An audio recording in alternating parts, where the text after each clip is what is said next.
All right. Hello, everybody. Welcome back. Let me take a look and see what we got here in the room. Yes, people are starting to pop in. I know it's been quite a day. I want to say it's been a long day, but it's just been one of those things where, I mean, that last session alone, there was so much information. It was a long session. It was like almost 90 minutes. But then, you also had Alan Not to Choose session that was absolutely amazing with a ton of information and resources. And then, of course, Mick opening everything up this morning. So it's just been a lot. And we still have 2 more days. So I hope that all of you out there are ready for it. It's been great stuff so far. And to wrap up today, I think that it's very special that we're going to have Abi Stewart closing out everything, because Abi was really formative in wanting to have this event happen to begin with, because I know that Abi has, as far as L&D is concerned, it's just been her career journey has been something. And so I was excited when I was able to convince her to actually do a presentation to talk about her journey, because I think that that Abi's story is important and she has some really important stuff to share. So I hope that all of you enjoy that. Abi is a former elementary school and ESL teacher who moved out of the classroom in 2020 to forge a new chapter in the edtech space. Since then, she's held roles in adjacent education spaces, most recently coaching and supporting adult learners as they reskilled to pivot into new career fields. While continuing to explore new opportunities, she's currently an advisor to the Educator Council for CUAPS. Is that how you pronounce it? Yep, they're a gaming company. Excellent. As they design an app to support English language learners in the classroom, Abi has also been volunteering and helping with TLDC quite a bit for the live events. I think it's been at least the last 2 or 3 that you've come in and helped host. And thank you so much for that. And so I'm going to go ahead and hide myself from the screen and let you take it away. Thanks, Luis. Hi, everybody. I promise I'm not going to throw any more information at you. You can put your resumes away. I don't know if you're staring blankly at your computer screen.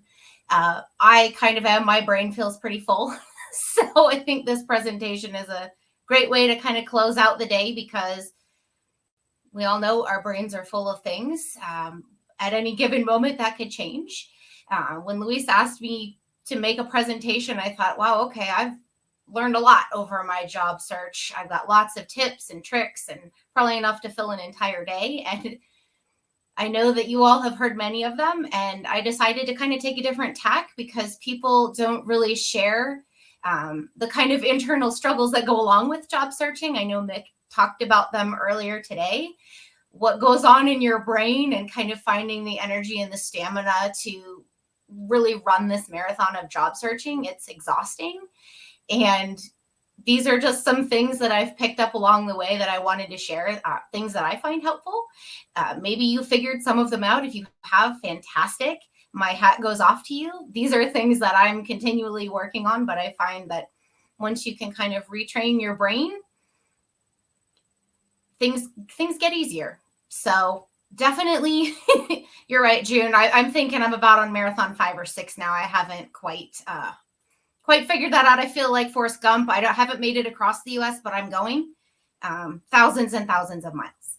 So I wanted to be kind of thoughtful in the way that I designed this, and it really resonated when I found this graphic. Mindful, not mindful, because it's only one letter, but wow, is it it's just an eye opener. So I wanted to kind of kick off and take a look at that graphic there. I thought that was pretty spot on. I know I've been a victim of my own mind, and the runaway train that's a pretty apt statement there. Lots of things going on at any given time. I know the Buddhists call that monkey mind. The chatter is there all the time, and sometimes it's hard to figure out where you're going. So kind of putting some of these things into practice, some strategies that I'll share with you, I've found to be helpful, but you kind of have to take your brain, perhaps it looks like an episode of Hoarders, and make organization out of the clutter up there. So I wanted to kick off by kind of asking you a couple of questions, because you're investing a lot of time and effort into your job search, but really, what has it cost you?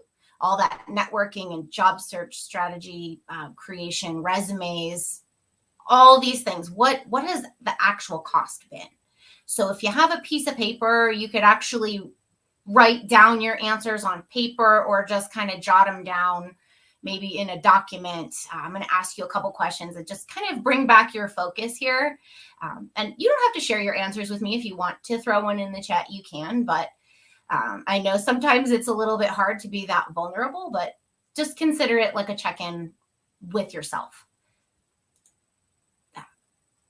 First question: how many hours did you or are you spending in front of the computer every day?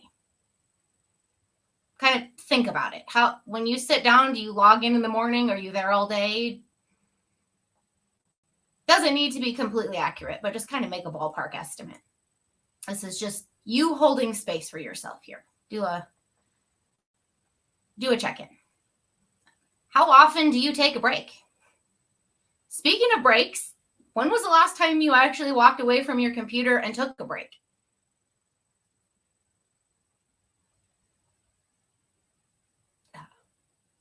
I know, being a former teacher, I am so guilty of forgetting to eat lunch and other things.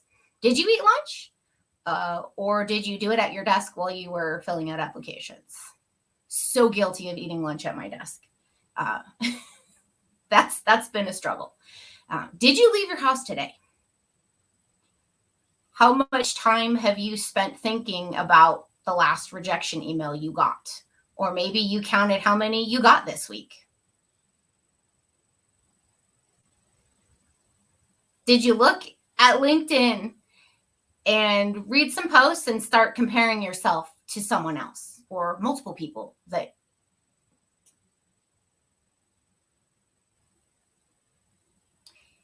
What did you do today that had nothing to do with job searching?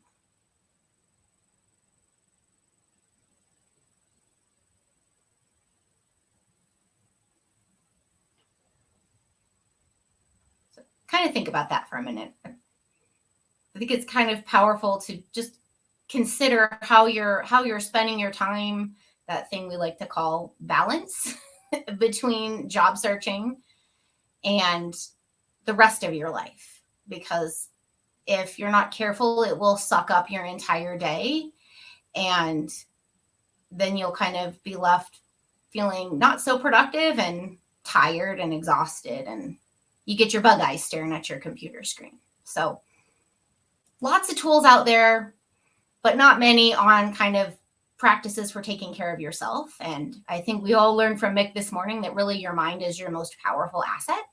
And if you can cultivate a wonderful mindset, it's really just going to make it that much easier to job search. I'm not saying that it's easy. It's never easy.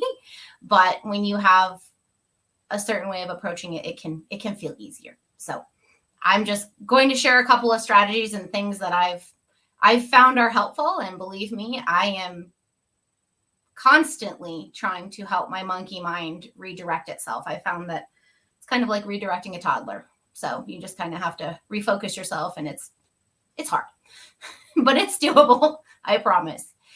One of the things that's a great idea, Matthew, is getting exercise every morning. Something I do. I take my dogs outside and we walk in the mornings, and it's a fantastic way to start the day. Totally agree. I absolutely love this graphic. I know probably everyone has seen it on LinkedIn or somewhere else. I find when thoughts are kind of racing and you're thinking about different things, you're kind of going through your train of thought, it really helps to kind of refocus yourself on, what do I actually have control over? You actually have control over quite a bit. It's just learning how to kind of redirect your thoughts in a way that makes sense and will help you be more productive. You got to challenge your thinking and think, is this really what I have control over? And if it's not, put it back, refocus yourself on something that you have control over. how much work you take on, your boundaries, the way that you react to situations when those rejections come in.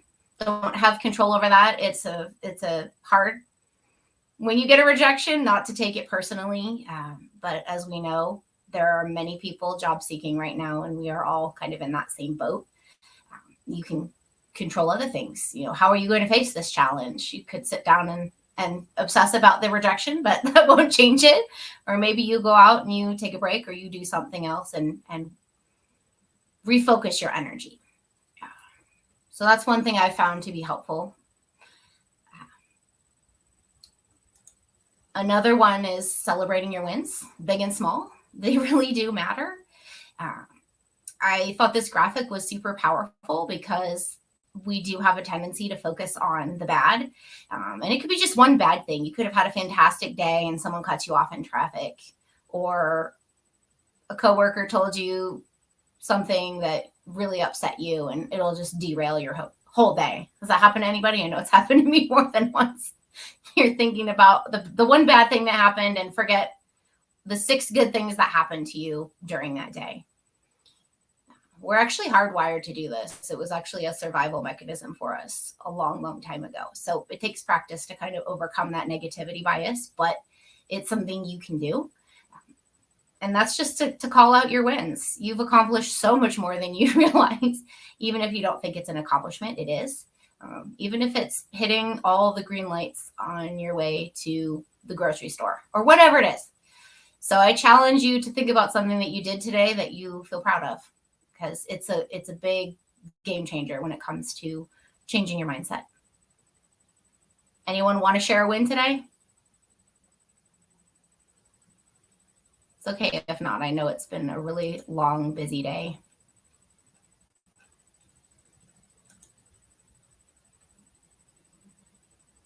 That's okay. You can write it down or think about it to yourself. Oh yeah, prepping for interviews. Oh, that's a good one. Yeah, June, getting your portfolio reviewed. That is a big one. YouTube channel started. Awesome, Matthew. You'll have to share the link with us so we can check it out. I definitely think that too, Luis. Attending this event is definitely a pretty big step. I know I've coached quite a few people in my time, and I always tell them the first step is always the hardest. So you showed up today, and that's huge. So celebrate it.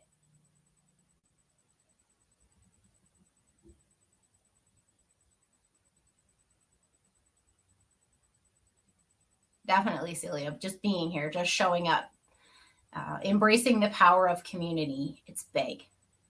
And look at that. You have to celebrate your win with all of us. So, yay. Another thing that I've discovered in my job search, and mostly myself, is just you don't need permission to pause and rest. You don't need to wait for someone to tell you, oh, I've worked for 3 hours. You can go take a break now. You don't need it. Just go take one. I know I've spent time sitting in front of my computer going, I'm just going to finish this. And 3 hours later, I wonder to myself, actually, what did I actually finish here? If I stared at my computer screen for an hour? Get up, move, take a break. It's maybe you can't take an actual vacation, but hey, maybe you take a nap. Maybe you go for a run. Maybe it's 3 minutes of breathing exercises. Whatever that looks like for you, you don't need to wait for someone to tell you, hey, it's okay to go take a break. You can just go take one. And I think remembering that is super important. You wouldn't ask your cell phone to be on all the time. It's eventually going to need to be recharged, and you need to do the same. I think I said it earlier this morning, was your job and your career aren't your whole identity. They're just a piece of you. So you need to make your health a priority, because you can't pour from an empty cup. You have to disconnect for a while and recharge. And you'd be surprised when you stop and slow down how much better your brain works. It's pretty incredible. Create that self-care routine, whatever it happens to be. I know there's many types of self-care. We heard from Mick this morning, journaling. Maybe you have a favorite thing that you like to do. Going to get a massage, taking a walk. Maybe you just like drawing or painting, whatever it is. How many of you have established a self-care routine? Anybody?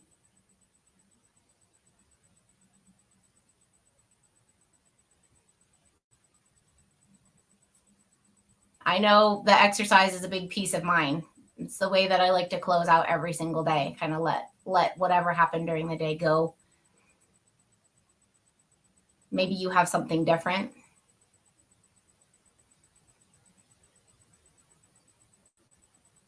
The important thing is once you develop it, not to let it slide, because that's usually when you need it the most. When it's the thing that you start letting go, don't let go of it. Keep it going.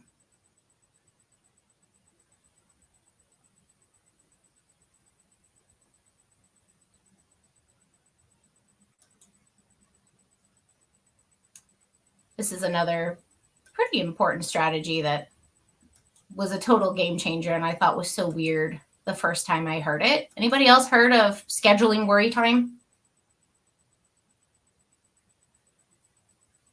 It's an actual thing. And the first time I read it, I thought it was the strangest thing that I'd ever heard. But this is an actual way that you can manage your stress.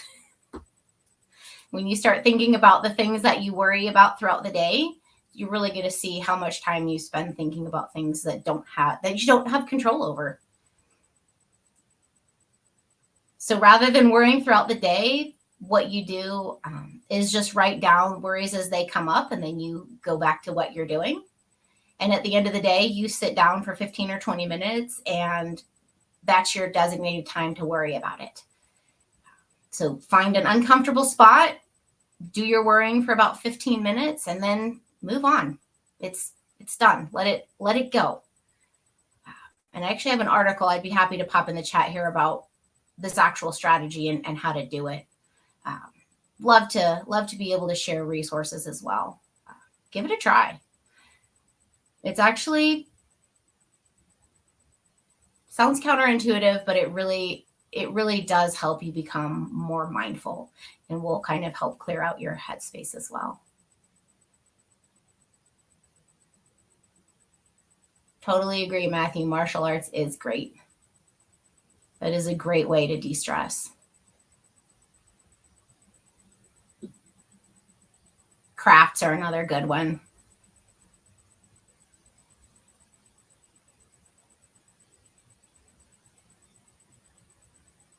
Yeah, feel free to pop in the chat. Oh, connect with nature. Completely agree. Fresh air and sunshine I'm convinced, are nature's therapy. Absolutely.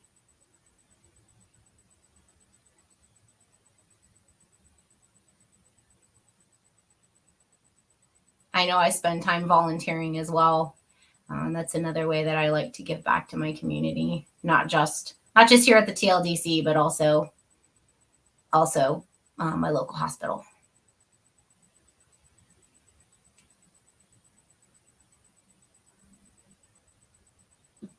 Oh, a morning meditation. Another great way to refocus your mind. Absolutely.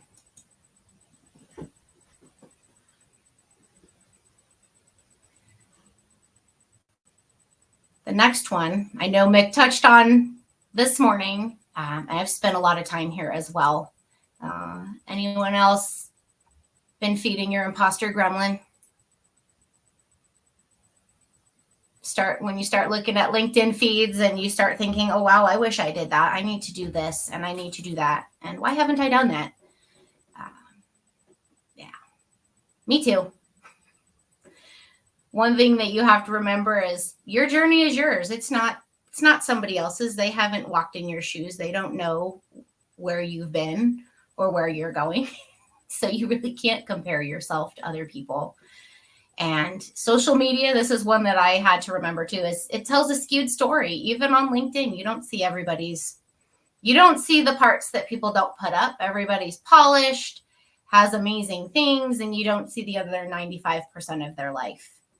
So it's just a little slice, and nobody's got it all together. Everybody's got something they are working on a challenge or a struggle that you don't see.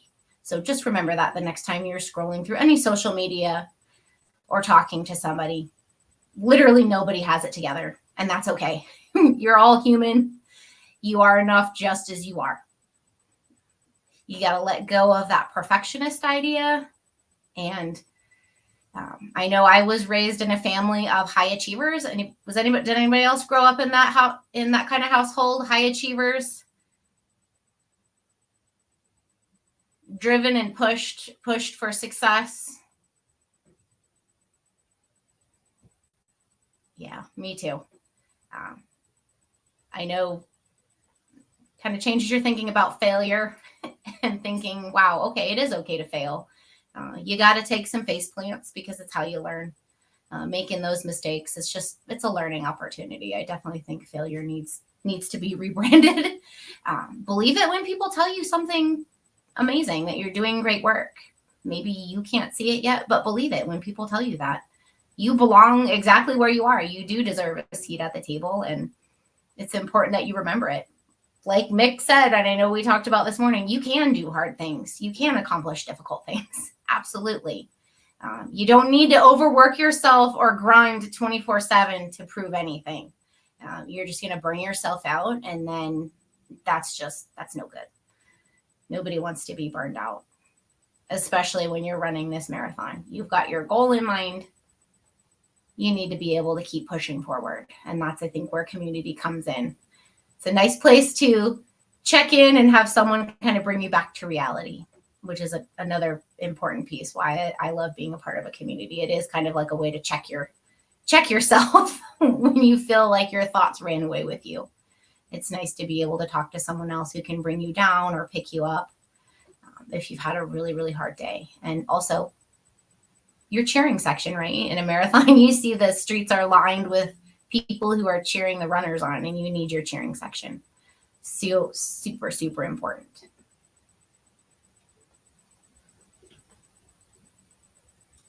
I know I don't have a super, super long presentation. I tried to kind of keep it short, but I want to leave you with a final thought here, a little bit of inspiration.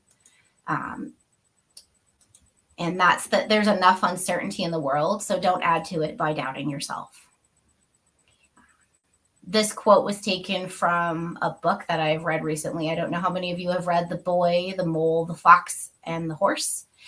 But this is actually a really incredible book. It has a lot of important and good messages in it. If you haven't read it, it's really for all ages. It's just a little inspirational book. It won't take you that long to read. Sometimes your mind plays tricks on you. It can tell you you're no good, that it's all hopeless. But remember this: you are loved, and you are important, and you bring to this world things no one else can. So hold on. For all you job seekers out there, hold on. And remember all the important things that you bring to the table that nobody else can. When you're working on your resume or you're in an interview. So you can choose to replace that affirmation with really anything that you want. Tape it to a mirror. But it's important to remember, especially when you're navigating a sea of change and it seems like things are not quite where you want them to be.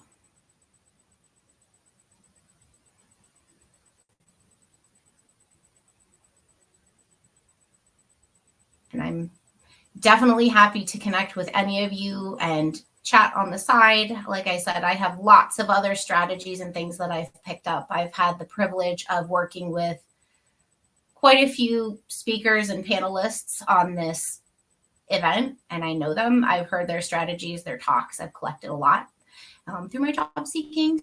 So happy to share those insights as well. If you want to find me on LinkedIn or have a chat later, happy to do that. I've lived the transition out of the classroom. If anybody wants to chat about that too, have lots and lots of resources, but definitely lean on your community.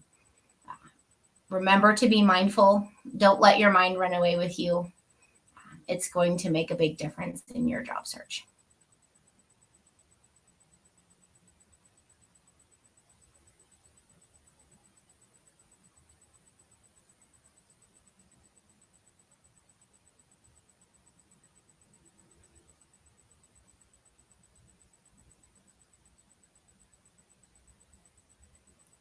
You got it, Marisol. Happy to share some insights. We appreciate you all taking some time with me today. Happy to open up the floor if you have questions, want to make a comment or anything like that. Can definitely open it back up again. But I definitely didn't want to overload you because I know there's a lot out there and navigating can get tricky sometimes. No, this is perfect, Abby. Thank you so much. I mean, I think when we first talked about you doing a little presentation, it was more like, because I kind of admire the grit that you have, and you're just still after it, and this, really this event was pretty much like your idea, wanting to address sort of the challenges out there. And I know, I get messages from other folks. It's definitely, it seems like the L&D market is going through some changes. I mean, basically every kind of knowledge industry sort of is, with the coming of AI and just, and even just the economy and lots of different things. But, I mean, can you tell me, like, right now where you're at? How are you feeling? Where I'm at, I always love to do these events because I love helping people. I really get a lot of inspiration by sharing and connecting people with resources, connecting people. So I feel like this is my own recharging. Maybe not in the sense that other people are recharging, but we're still working on applications and kind of figuring out my space and what I can bring to the table. And it is very disheartening. The last several jobs I've made it to interviews, I've made it to the final round only to be told, no, we're not pursuing your application any further. So that happened to me just the other day this week. And I thought, wow, okay, well, here we are. Here's the thing that I'm doing, right? And you kind of have to pick yourself back up and keep going. Right.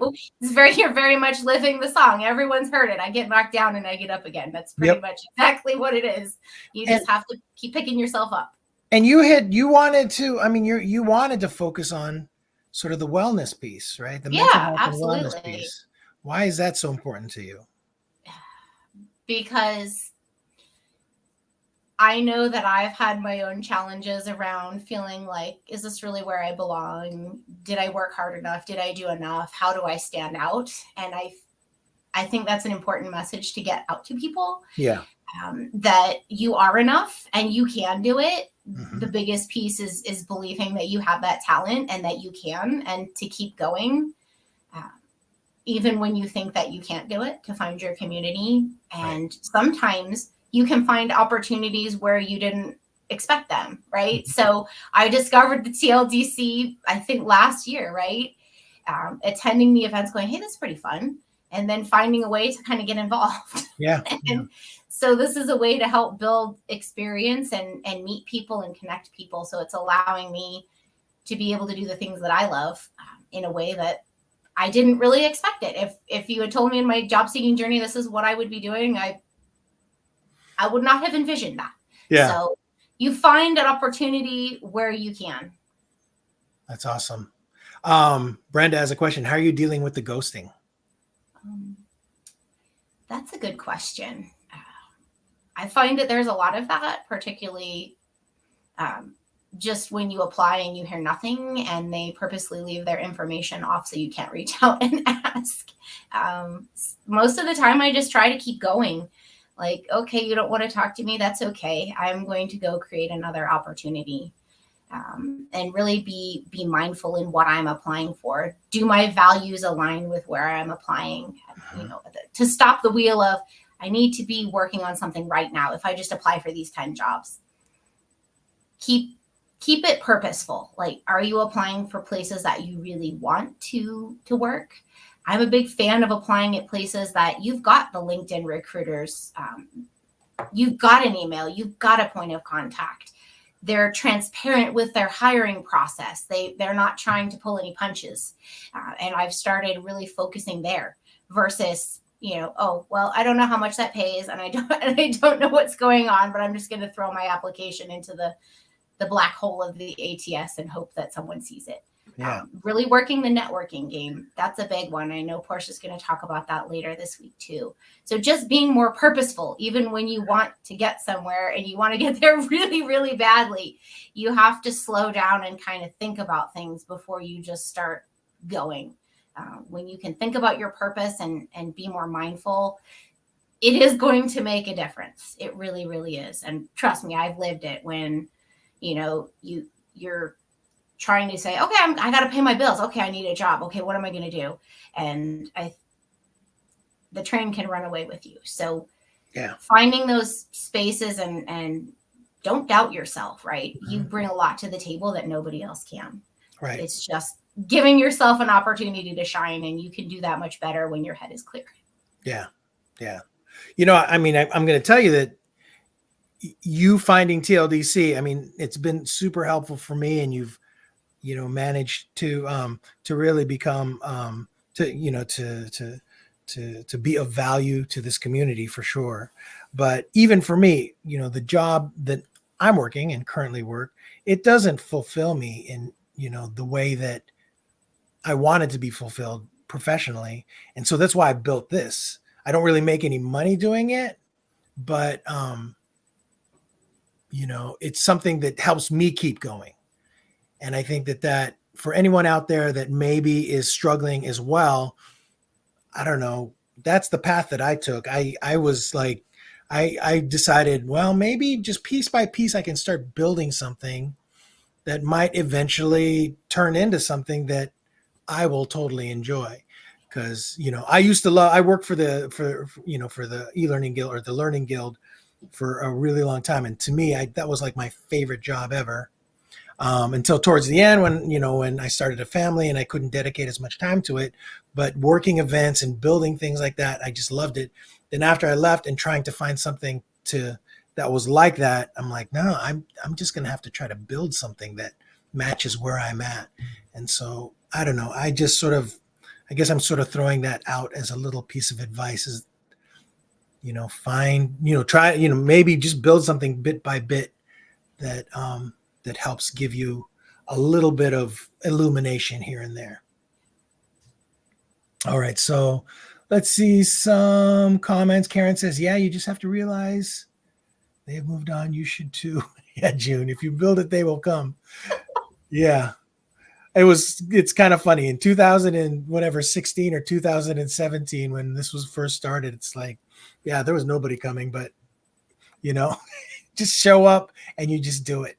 And then now, like we have events that sell out of 1,000 people like regularly. And I'm sure we're going to do for our next accessible and inclusive design conference this summer. It'll probably sell out of 1,000 people. So yeah, it eventually happens. You just kind of have to have the mental fortitude and emotional fortitude to just keep at it.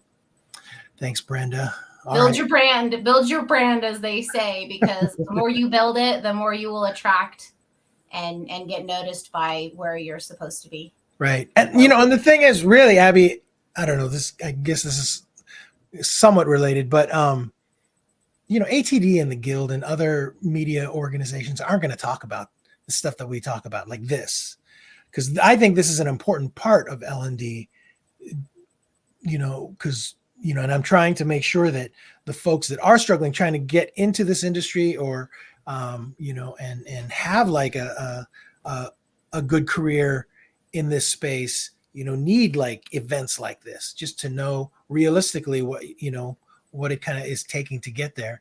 And I think it's definitely more of a struggle now than it was like, say, 5 years ago. But, you can make it happen. You could definitely be an L&D professional and have a successful career doing it.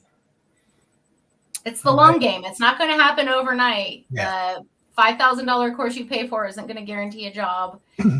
There is no magic anything. So if this is what you want, you really have to commit to it. And there's going to be highs, there's going to be lows, and you got to ride the roller coaster. And I can speak from experience. I've worked with a lot of career changers, people that did a total 180 into something else. It is not something that you get your skills and you're off and running and you're good to go. No, good career change probably takes 6-12 months. And in this market, maybe longer.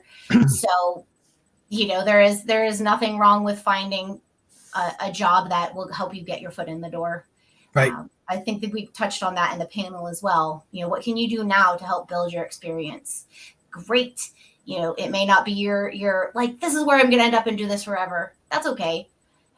Sometimes it's getting a foot in the door and finding where your chance is, finding your opening. Definitely. So, tomorrow we have coming in first thing, Ryan Austin, who had an article published on Training Journal called Navigating the Evolving Landscape of the L&D Job Market, insights and trends for 2024. So hopefully we'll actually get some insights and trends that'll help everybody, moving forward in that from Ryan in that session tomorrow. And then we have a great one from Megan Maloney that's going to be hosted by Angela Bennett, talking about transitioning from classroom teacher to ID, to instructional designer. And then also Emily Laren is going to be talking about diagnosing and adjusting your job search strategy. So tomorrow's going to be another great day. Get some rest, take a walk. It's too hot to take it here in Denver. It was like 95 degrees today, but whatever brings you joy, find your joyful space for a while and put down the job search for a while. Don't take it back to those questions, kind of realign, refocus. And if anybody wants to chat, I got a lot of tips, especially for those of you leaving the classroom. Happy to connect and help you however I can. Yeah, we should. I really need to get the table time scheduled out. So I'm happy to dive into a table here later, but I'll definitely be catching people, later on in the sessions. I think it's going to be just the first day of a few great days of wonderful information. Excellent. All right, Abby, thank you so much. Thanks for pulling together this presentation. I'm so impressed. And you've been stellar part of this community. And with that, everybody, we'll see you tomorrow.